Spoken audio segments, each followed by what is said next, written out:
Hooray! Art with us! Join Pavla, Peter, and Nina on a 5-minute adventure into the mesmerizing world of Northern Renaissance art. discover 3 secret tales behind famous masterpieces. beware the Mare.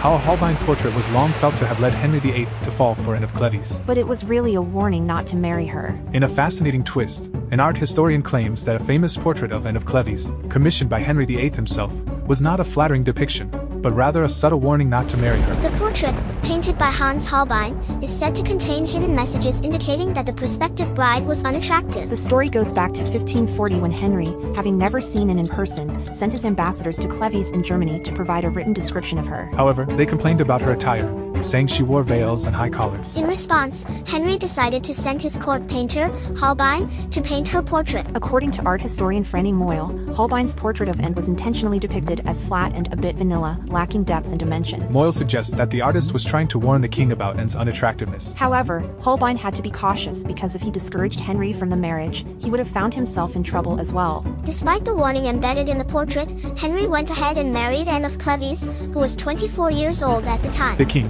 who was struggling with impotence, blamed her alleged unattractiveness when he failed to consummate the marriage over 4 nights. Consequently, their marriage was annulled just 6 months later. Could it be a self-portrait? The answer eludes us. An intriguing journey into the enigmatic world of Jan van Eyck's A Man in a Turban awaits you. Dated confidently to 1433, this artwork stands as a testament to Van Eyck's exceptional talent. Some speculate that he might have created a self-portrait to showcase his skills and attract more commissions. However, by that time, his reputation was already solidified, rendering such self-promotion unnecessary. The painting has acquired different names over the years. Surprisingly, the headgear adorning the figure is not a turban but a chaperone, meticulously tied by the artist while working. Van Eyck boldly placed an unusually large signature atop the artwork, a sign of his satisfaction with the final result.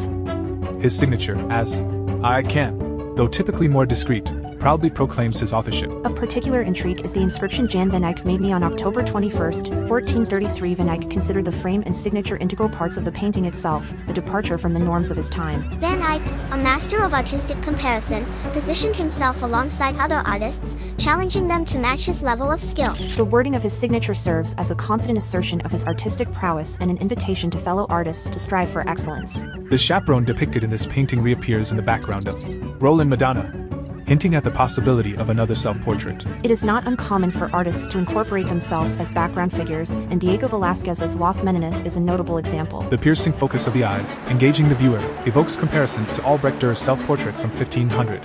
In 1559, Peter Bruegel the Elder dropped the H and began signing his paintings as Bruegel. It was under this revised name that he created his masterpiece, the Tower of Babel.